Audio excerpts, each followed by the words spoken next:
Summer will be here before you know it, and summer means it's time for the 41st Annual Vancouver Folk Music Festival. On July 13th, 14th, and 15th, come down to Jericho Beach Park for an incredible lineup of musicians from BC, Canada, and around the world. This year's festival features more than 50 artists, including Nico Case, Rodney Crowell, The Dead South, Daka Braka, and Rai Cooder. With longtime favorites and stunning newcomers, the Vancouver Folk Music Festival is sure to have all the music you need to build a soundtrack for your summer. For ticket information and discounts, visit thefestival.bc.ca. The Vancouver Folk Music Festival, July 13th to 15th. We'll see you at the beach.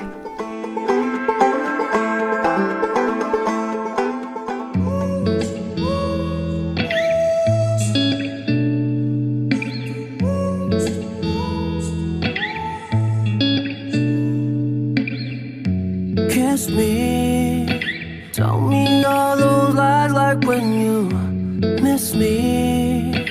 Open up your heart and let your love touch me. I just need it all, I've been so patient waiting for you for so long. And if you let it go when I'm holding you close inside my arms in the moment with you. Right now the time is wrong. I've been writing these songs about how I can't be with you. But I don't wanna be a monster. But I've been here for days, drinking too much, now I want ya. Can't get you off my brain. I won't be the one to tell you things, I lie to you if you won't listen. No, I'm not a monster, no. But every time you kiss me, tell me pretty lies about your history. I'm so tired of the back and forth, telling me that you're wanting more. I don't know what you're in this for. People try to tell you things, but you won't listen, no. And if you let it go when I'm holding you close inside my arms in the moment with you. Right now the time is wrong. I've been writing these songs about how I can't be with you. But I don't wanna be a monster. But I've been here for days, drinking too much, now I want ya. Can't get you off my brain. I won't be the one to tell you things, I lie to you if you won't listen. No, I'm not a monster, no. Oh no. And if you listen to me, hear all the words that I speak, trying to hold it but the pieces are falling. I just can't stay by your side, I just have to live my life. I'm not the monster. I don't wanna be a monster. I don't wanna be. But I've been here for days, drinking too much, now I want ya. Can't get you off my brain. I won't be the one to tell you things, I lie to you if you won't listen. No, I'm not a monster, no.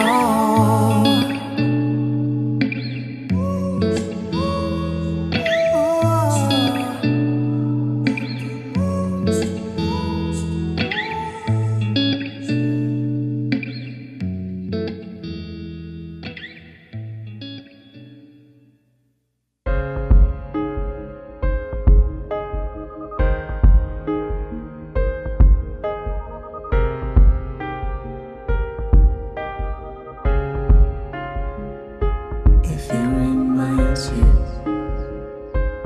of something, a familiar feeling of wanting, and it hits you hard, can you break free to talk about your dreams beside me? I wanted to last till it hurts you to fight.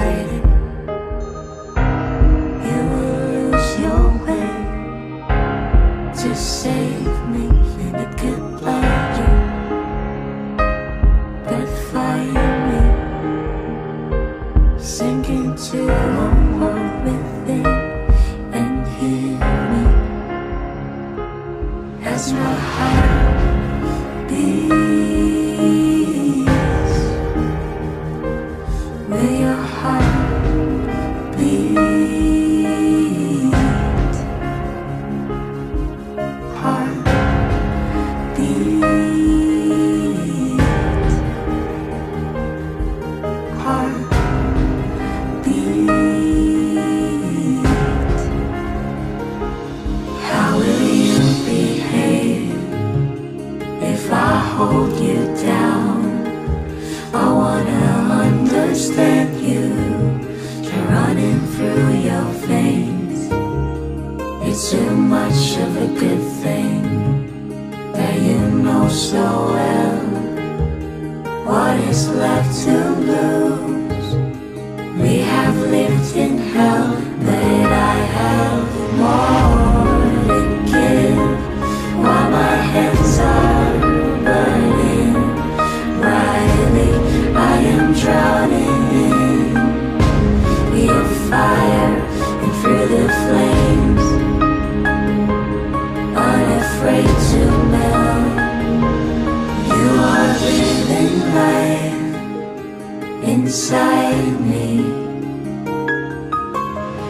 Hell gets lost inside this heaven we've made. Gets lost inside this heaven we Hell made. gets lost inside this heaven we've made. Gets lost inside this heaven we Hell made. gets lost inside this heaven we've made. Hell gets lost inside this heaven we've made.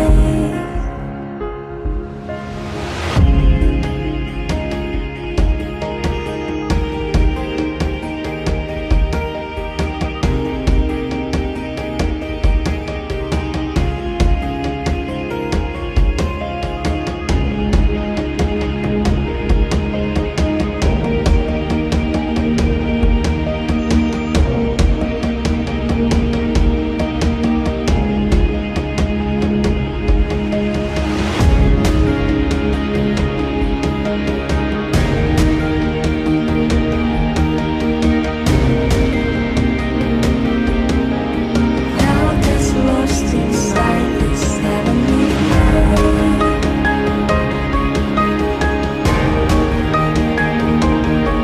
Heart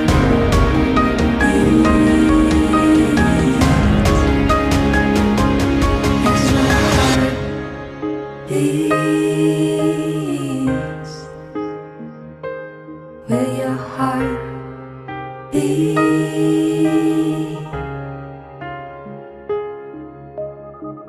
You're listening to Kahit San Pa Man here on Jeepney Cafe, only on 100.5 CFRO, Vancouver's Co-op Radio. Happy June, everybody. This is your host, Lou, or L. And I'm M. We hope everyone is enjoying this summer so far. How have you been doing this summer? It's been very, very hot. Well, not always in it's been Vancouver, but confusing. we just came back from a really cool soul trip, and it was amazing and hot. And it's the weather in Vancouver, at least before leaving, was absolutely confusing. Yeah, it was hot one day, cold the next, but you know, what can you do? It's Vancouver. I know. Anyway, we're just we're hoping everybody's having a good time out there, enjoying, de-stressing from everything. I mean, if you're working, there's no such thing as a summer break, but, just beyond that. Why don't you all introduce the hopeful. songs at the top of the show? Right. That's a thing. So the first song is called Monster by a Canadian artist named Henry Lau. And the second song is a song called Heartbeats by Andrea Babiera and I don't know if I'm saying this right, Jem Kubil. I believe that was a soundtrack for a movie that's been out recently, or it's going to come out, one or the other. Mm-hmm. I'm not quite sure. So today is going to be an interesting topic, I think. It's something that a lot of Filipinos in the diaspora are familiar with. At most likely, every household knows someone or has someone that has been part of this discussion. Today, we're going to attempt a discussion on overseas Filipino workers, or OFWs in short. I mean, we say attempt because there's really so much that goes on around this dense and changing topic that we'd be able to cover in one episode. I mean, it gets heated a little bit. We're gonna try our best to approach this as respectfully as we can from a holistic angle. I think just to give context as much as possible. It's not really a black or white issue. There's a lot of like historical context to it. So we're gonna try to delve into it. So hopefully that people will understand a little bit more how we got here. How big of a talking point this actually is. Elle did a lot of research for this episode. So welcome to Elle's TED Talk. Yes.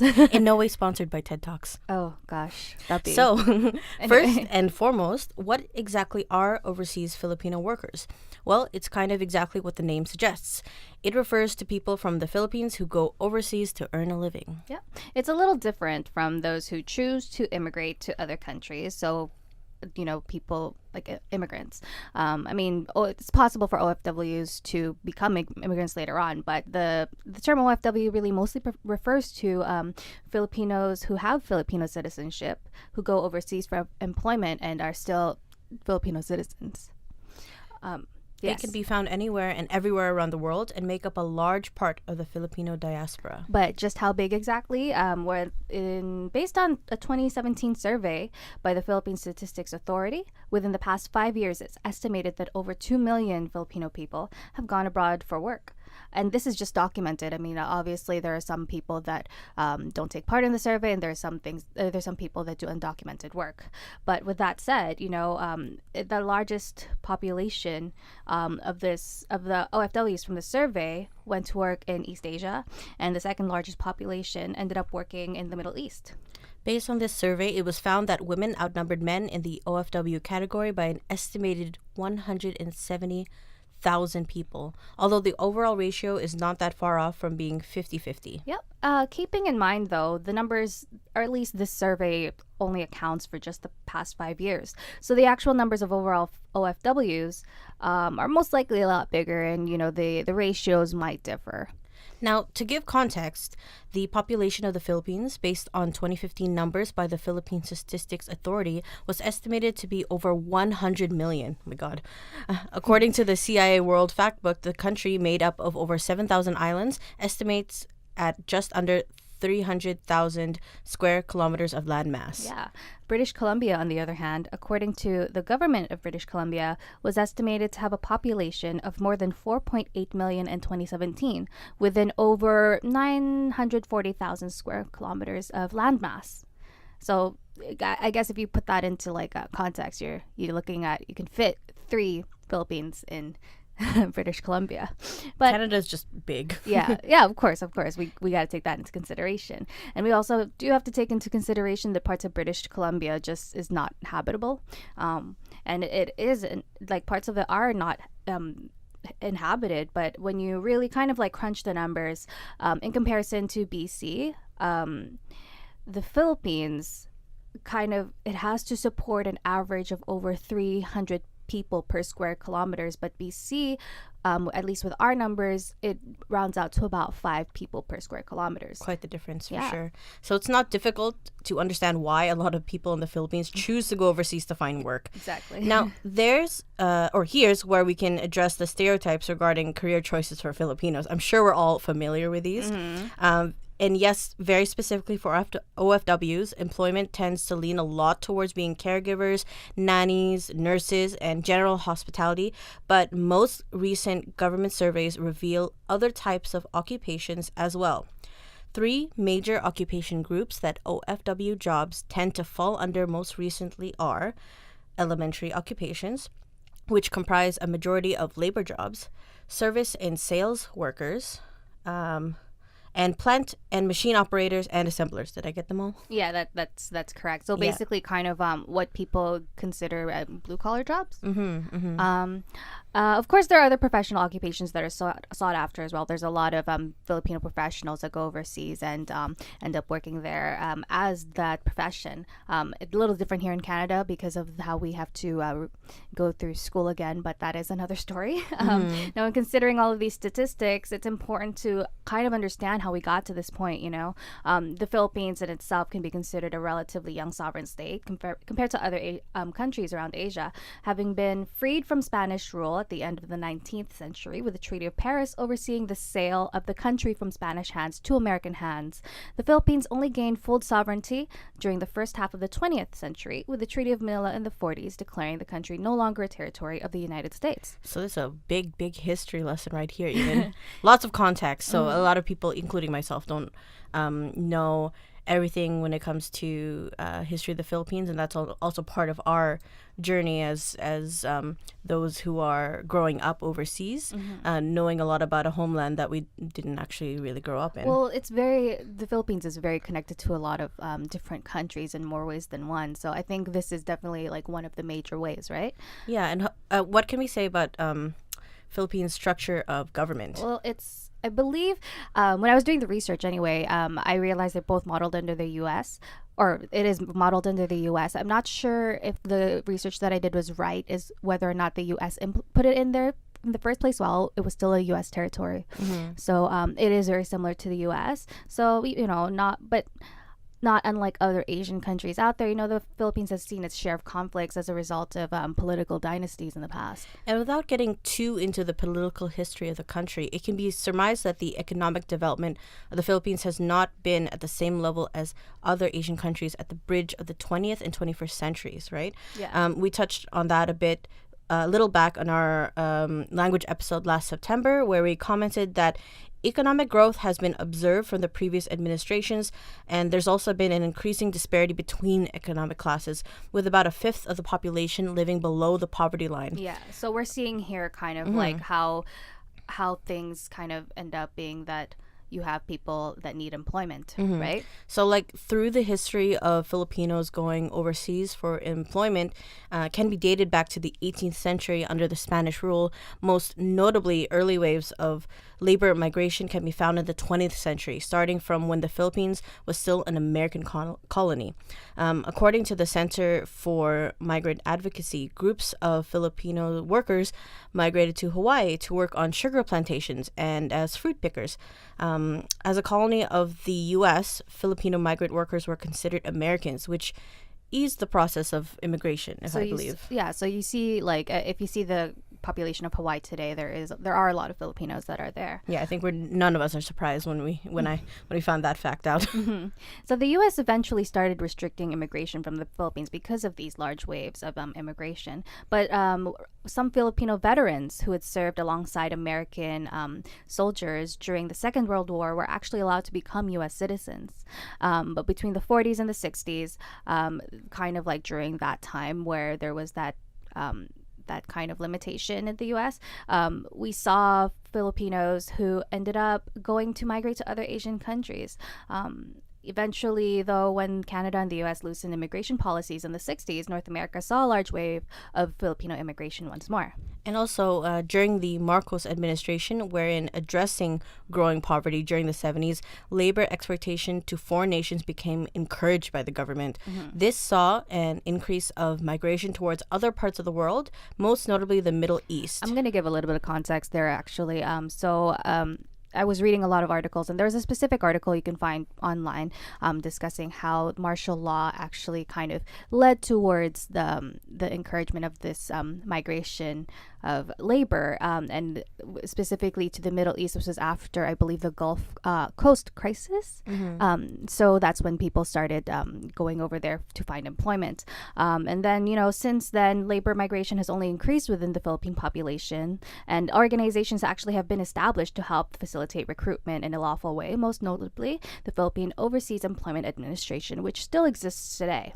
Oh, so many big topics. We're going to take a music break now, and that was a lot of history to plow through. Yeah, we hope that you guys actually enjoyed that. But yeah, we'll introduce the next songs to you right now. The next songs we're going to play are Dito Ka Lang by Keiko Necesario and Luis Cortez, and Sana by I Belong to the Zoo. And you're listening here to Kahit Saan Pa Man on Jeepney Cafe, only on 100.5 CFRO, Vancouver's Co-op Radio.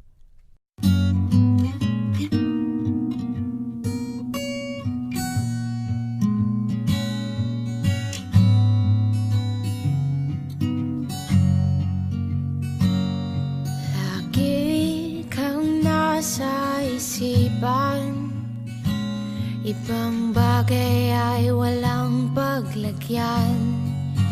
Dahil sa'yo ko lamang naramdaman ang kakaibang pagmamahal. Mga mata'y nakabanggan, ngiti sa mukha'y di na napigilan. Pagkat ngayon ko lamang natuklasan ang ganitong kaligayahan.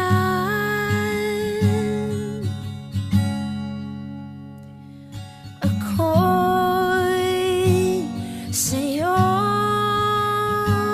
lamang, pangakong ikaw lamang. Walang kapantayang pag-ibig nating dalawa. San man dalhin ng hangin, dito ka lang, lang, lang, lang.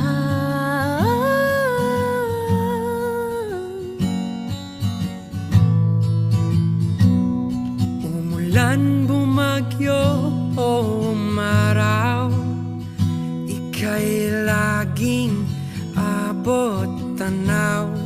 Sa bawat pagbangon at aking pagkadapa, ikaw ang kapiling, ang tanging kanlungan. Ako'y sa'yo lamang, Pangakong ikaw lamang. Walang kapantayang pag-ibig nating dalawa. Sa mandalin ng hangin, dito ka lang sa aking tabi. Mahal, wag nang lumayo pa sa aking piling. dito ka lang, Dito ka lang, dito ka dito ka lang. Ako'y sa'yo lamang. Pangakong ikaw lamang. Walang kapantayang pag-ibig nating dalawa. San man dalhin ng hangin, dito ka lang, lang, lang,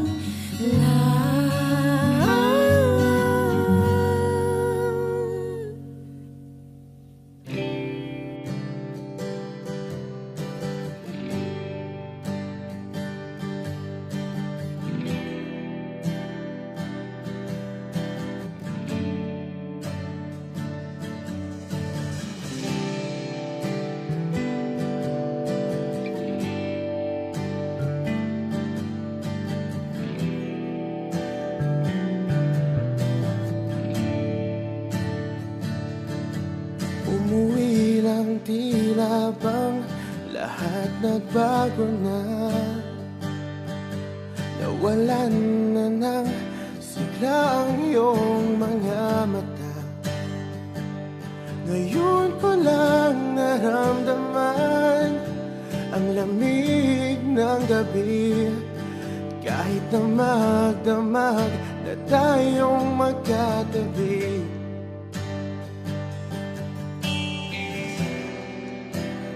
Bakit ka nag-iba?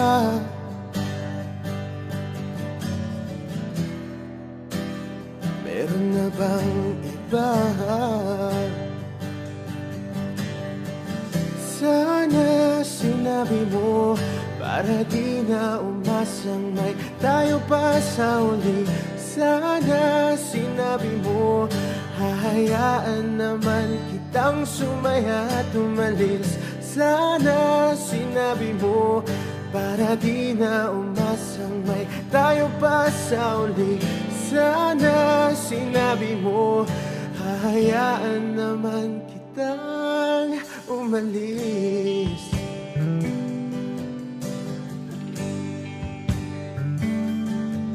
Umalis.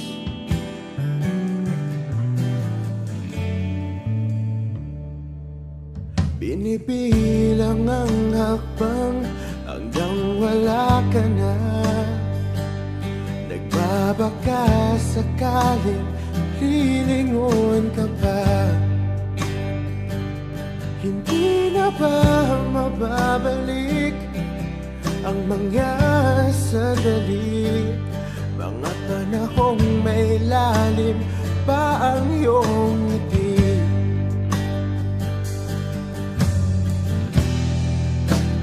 Bakit ka nag-iba?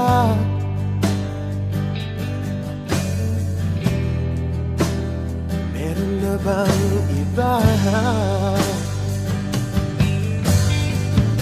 Sana sinabi mo para di na umasang may tayo pa sa uli. Sana sinabi mo hahayaan naman kitang sumaya at umalis. Sana sinabi mo para di na umasang may tayo pa sa uli.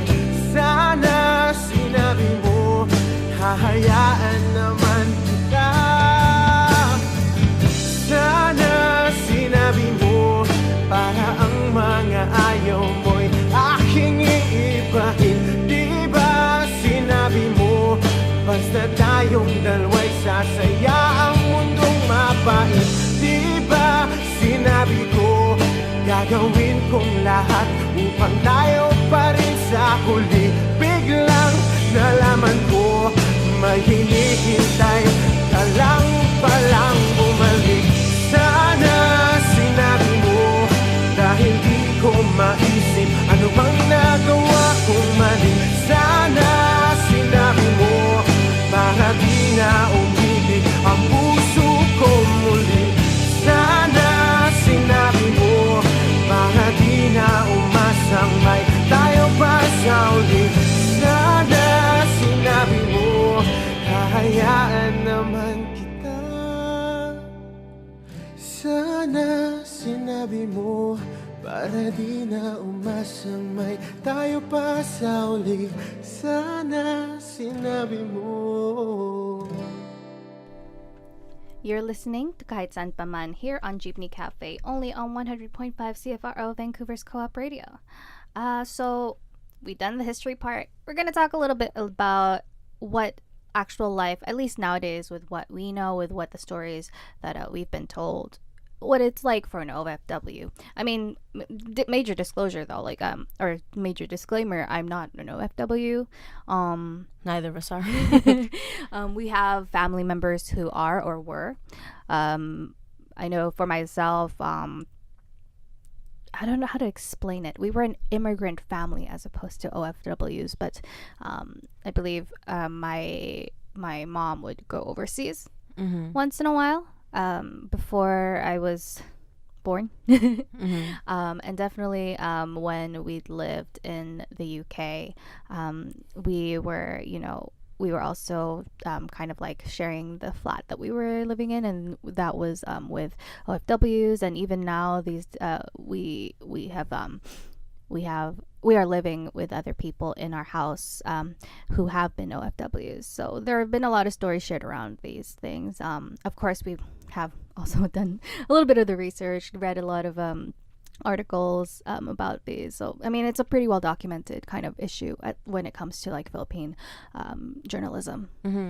I would definitely consider myself second gen, even though technically You weren't born here, yeah, I wasn't born here. so technically you'd be like a first gen. But I relate more to second gen because I have very little memory of the Philippines, considering I was only there for about a year before I came here, or a year or so.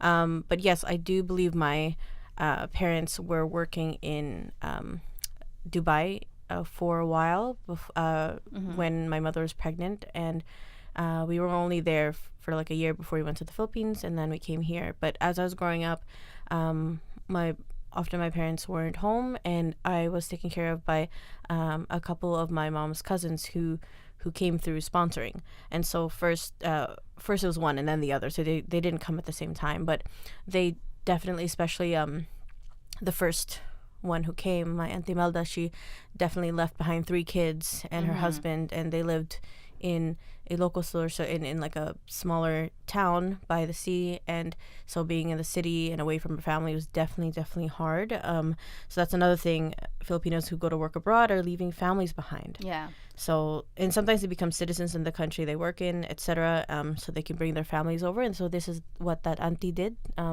She eventually brought her family members one at a time, and a few years later she was able to bring them slowly. It depends, of course, on the countries. For example, like in a lot of countries, you're able to do that, thankfully. Canada is definitely one of those countries. At least at the time, I'm sure it's ever changing now, but I believe that we have, we're open to refugees coming into our country, I believe, as what J. True has said. J. True. But there are definitely other countries where it's not possible at all, depending on your kind of type of line of work. So one of the things that I was reading about when I was doing this research, and mind you, this is something that went on I want to say like maybe 5 years ago.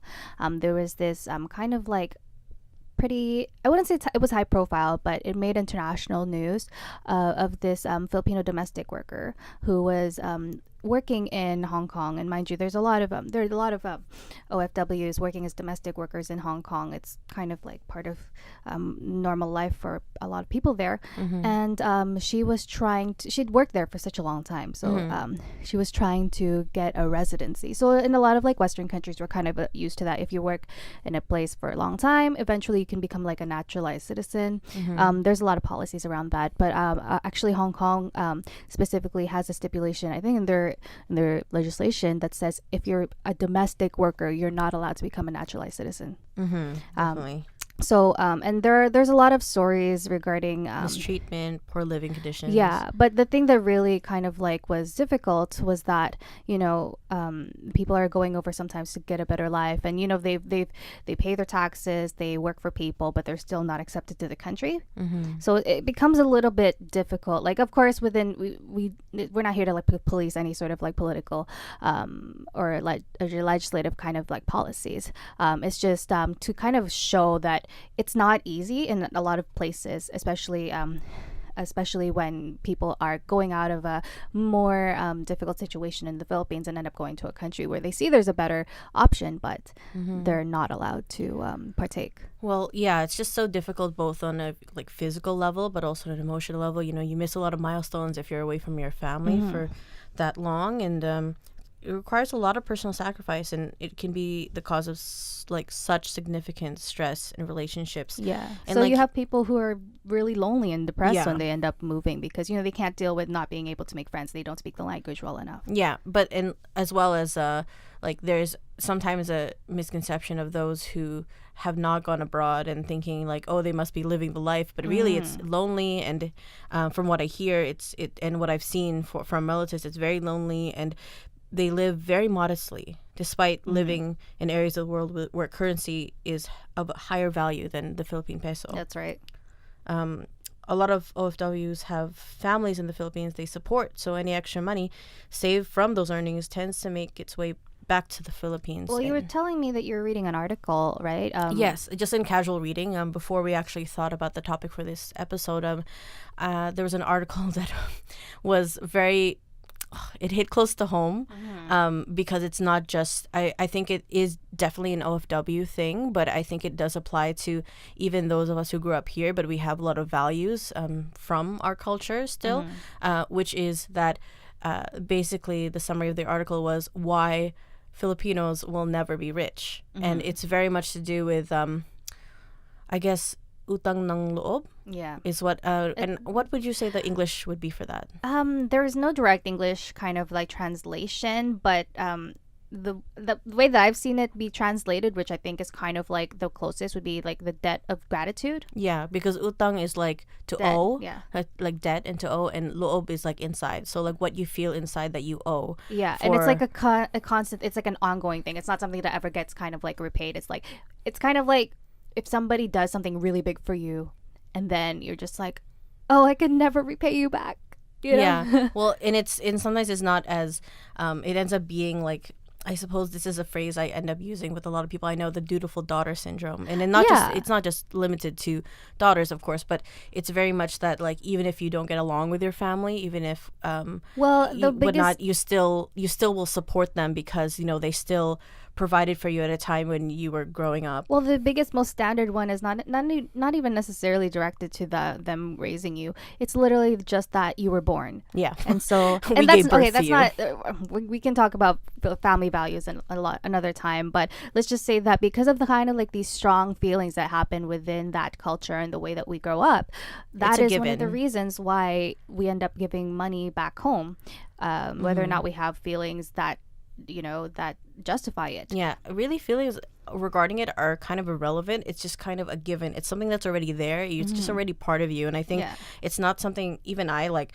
never thought it was very much a thing until talking to other friends who were not of our culture and realizing that it's not like once they leave their families, They're they okay just with kind it. of it's like that's it, and they only see each other on holidays, and there's nothing not that that's a bad thing, but that's just something that I heavily noticed, because to me it was standard. Ride or die. It was standard even if you didn't like, even it was automatic. Yeah. Like you never thought of not helping. It was just part of what you did. Yeah, but I mean, with that said, there's such a large amount of money that goes back to the Philippines. To an extent, I believe the current president, Duterte, actually created an OFW bank to help facilitate these kind of remittances. And the World Bank, actually, when they did their study on remittances, the Philippines in 2017 received about $33 billion in remittance money, which ended up kind of like placing the Philippines third out of the entire world in regards to like receiving remittance. So that it's a really big industry. And there's another article that I'd read when I was doing the research. I'm not going to say whether or not this is actually kind of like the gospel, because it's kind of just like an aside thing, but it was kind of like a criticism on why the kind of like migration of labor was occurring. And it was along the lines of, within the Marcos era, having money sent over from overseas work was a way to kind of like not have to deal with creating infrastructure within the Philippine government and help out their employees there. This just keeps getting deeper and deeper and deeper. Well, true. any of you listeners have an opinion, you are feel free to contact us. We would love to continue the conversation. But at this time, we'll probably take a break, another music break. Yeah. Want to introduce the next songs? Sure. So the next song we're gonna play is "Persistence" by Bana Harbera, and the next one after that is "She" by One Click Straight. But first, a word from Co-op Radio. Crab Water for Life Society, CFRO's Radio Vancouver, and Northern Electric present the annual Crab Park Festival, coming Sunday, July 1st from 1 to 4 p.m. at the north foot of Main Street. Admission is free. Crab Water for Life Society spent 5 years working for a seaside park for the downtown east side. And this year we're celebrating more than 3 decades of Crab Park remaining a much-needed green space. This year's performers include the Van Rays, the Wheel Grinders, and the Red Stars. Thanks to our sponsors, Vancouver Cultural Services, the Port of Metro Vancouver, Canadian Heritage, and Van City Credit Union. Bring the kids to the foot of Main Street on the beautiful shores of Burrard Inlet, Sunday, July 1st Join us for the Crab Park Festival. The fun starts at 1 p.m. sharp.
Like a familiar feeling,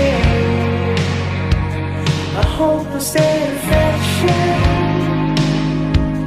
I need to get to know her. And you got me when you want me. We can love like we're young. We're caught in the moment, going nowhere. Don't blink or it's gone. She doesn't even know his name. I'm falling, I'm falling. She doesn't even feel the same. I'm falling, I'm falling.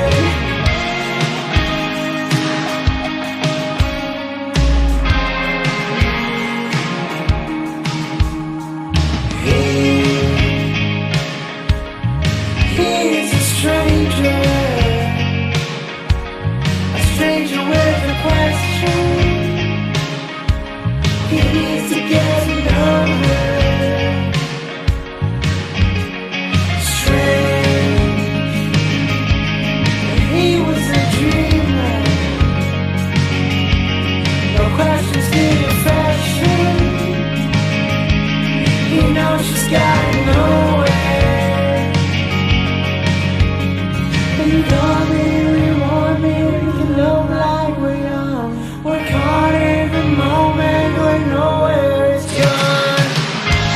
She doesn't even know his name. I'm falling, I'm falling. She doesn't even feel the same. I'm falling, I'm falling.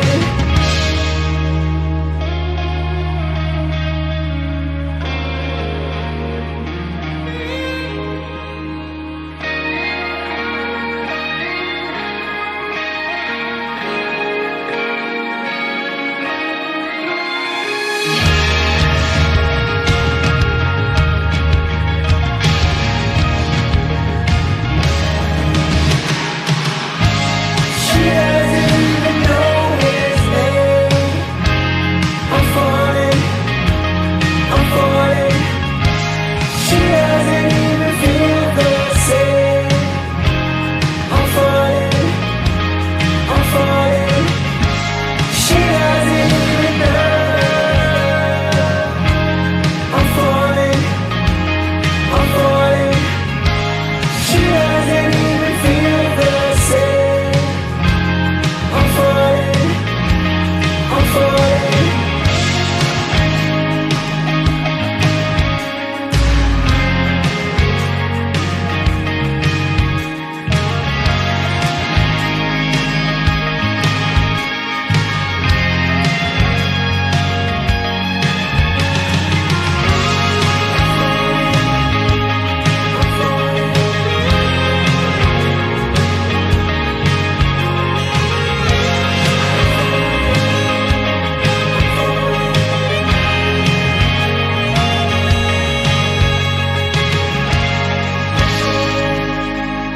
I'm falling, I'm falling, I'm falling. You're listening to Kahit Saan Pa Man here on Jeepney Cafe, only on 100.5 CFRO, Vancouver's co-op radio. So now that we kind of have all of this knowledge about, what the history is of OFWs and how they live, I mean, we didn't really get into too much of like the living conditions because I think people can kind of figure that out. I think a running thing on the show is that's a really big topic for another time.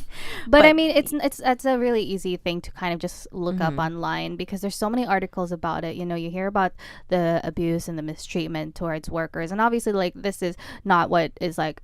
It's not to say that every kind of like every experience is like that, but there are enough experiences that we see it, and it's been flagged as a human rights issue at times, and the Philippine government has made their legislation surrounding it. But yeah, I definitely learned a lot today that I didn't necessarily know before, just because I feel very separated from a lot of these issues. But if you're like me and you're someone who feels very second gen and need some of these resources to learn more about our culture back, quotation marks, home, feel free to use us as a resource, and you can find our past shows on the website as well. So in the future, if you're like, okay, wait, what was that, all that history again that we jam-packed into that 1 hour, you can find it there. Well, we're also, at least specifically because this is such a dense topic, what I wanted to do was post up a blog post on the website yes, with the resources, right? Yeah, with all the, basically kind of like separate it into so that you can see all of the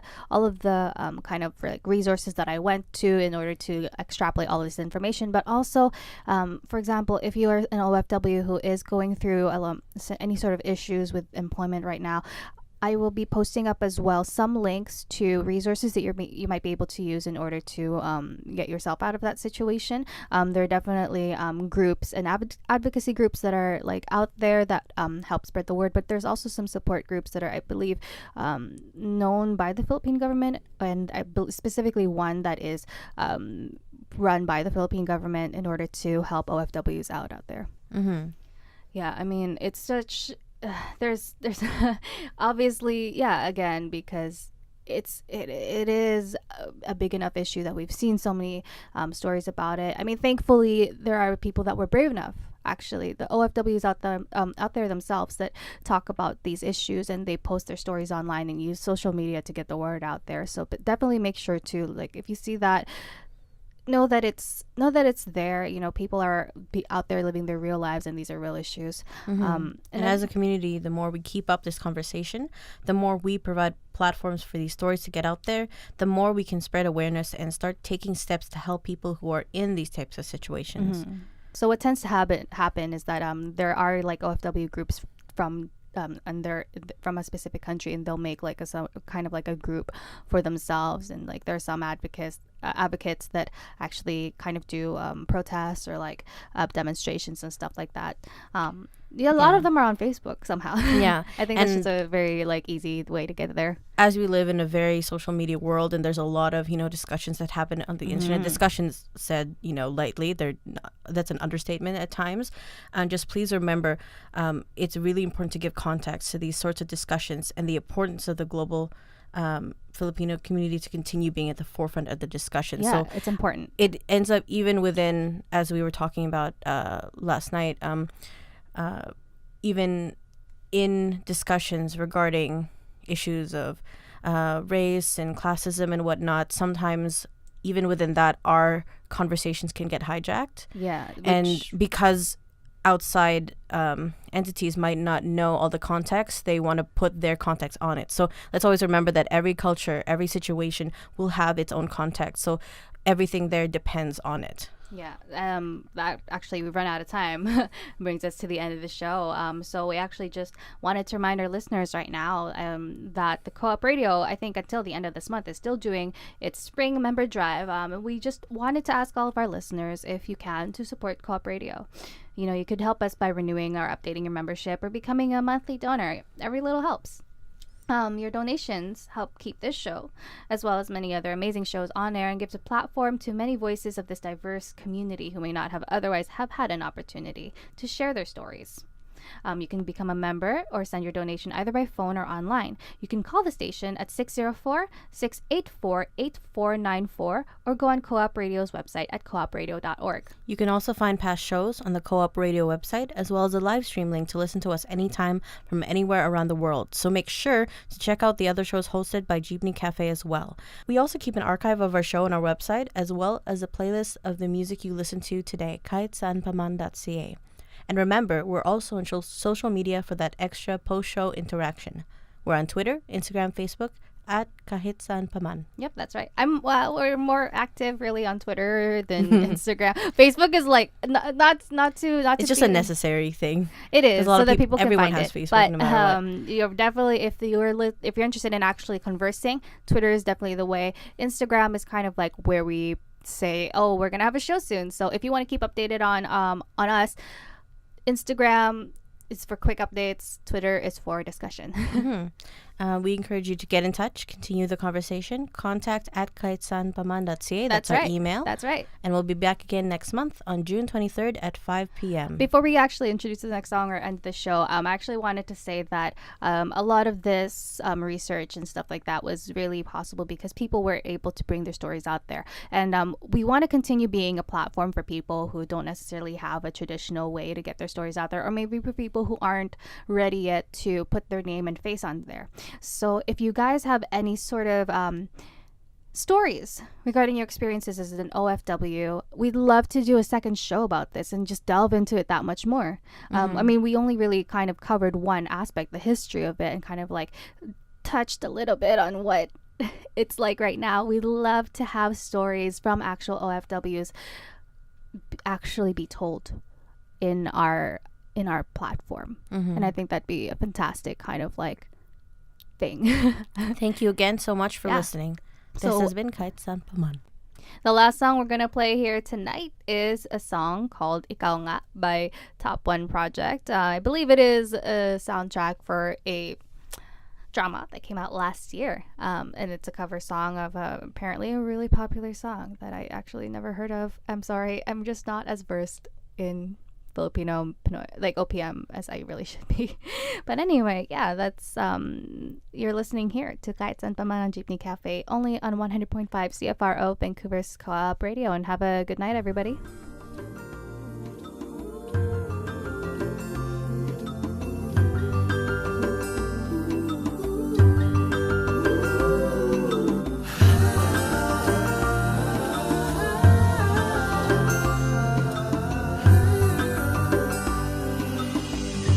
Heto na naman, nag-iisip, pinsay nagdadaka. Nasa akin ang lahat, bakit nangungulila?